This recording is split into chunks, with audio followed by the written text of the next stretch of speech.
Herkese merhabalar, kanalıma hoş geldiniz. Bugün sizlerle mucizevi bir kür tarifi vereceğim.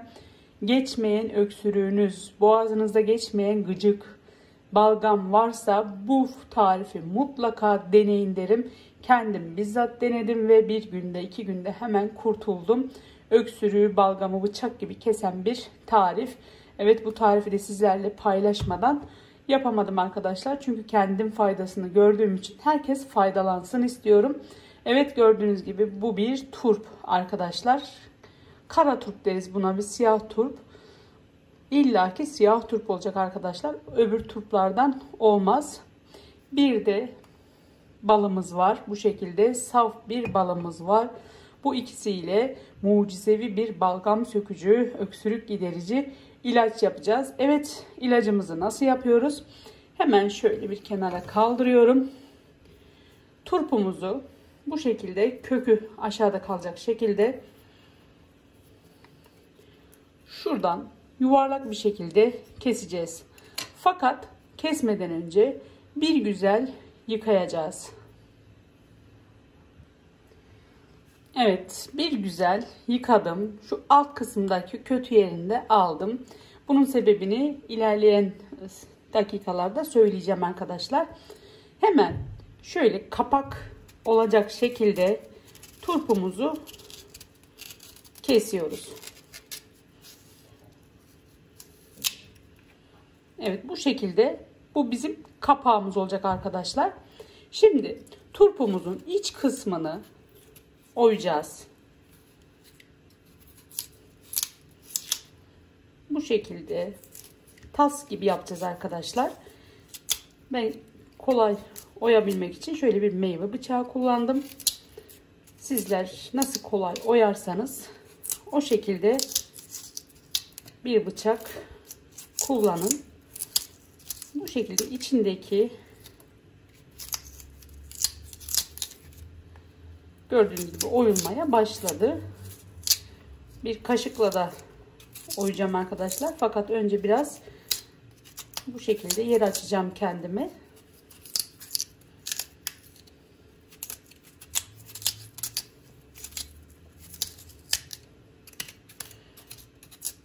Evet, bunun tas gibi olması lazım içinin. O kadar çok faydasını gördüm ki arkadaşlar, bunun videosunu çekmek istedim. Bu sorunu yaşayan herkes denesin istiyorum.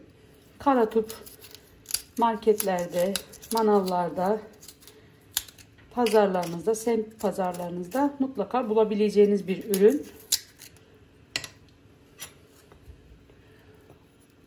Evet, şimdi bir kaşık yardımıyla oyma işlemine devam ediyorum.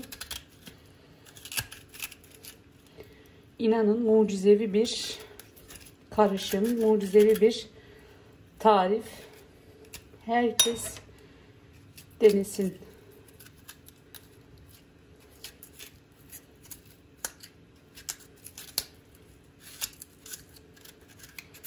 Evet, ben bunu güzelce oyup geliyorum sevgili takipçilerim. Evet, turpumu bu şekilde oydum. Şöyle bir kasenin içerisine oturtturuyoruz arkadaşlar. Daha büyük bir kase de bulabilirsiniz. Şöyle tamamen düzgün durması için kasemizi oturtturdum. Şimdi içerisine bal dökeceğiz.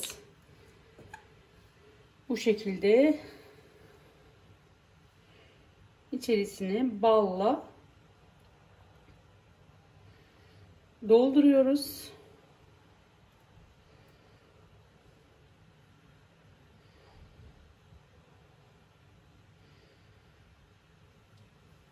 Evet.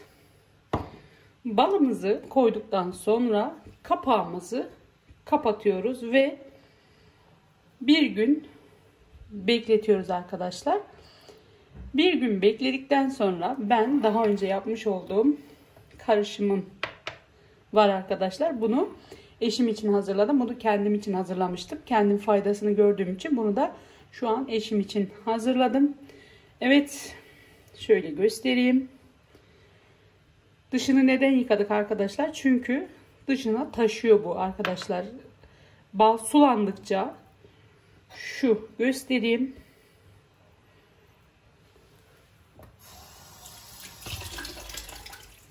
Bu şekilde içi balla birlikte sulandıkça tam bir öksürük kesen şifa oluşuyor. Bunu da 1-2 yemek kaşığı mutlaka için sulandıkça öksürüğünüzün, balgamın nasıl söküldüğünü, öksürüğünüzün nasıl geçtiğini sizler de göreceksiniz. Evet, kendi yapmış olduğum ilaç bu. Denedim. Sizlerle de paylaşmak istedim. Sizler de inşallah şifa bulursunuz.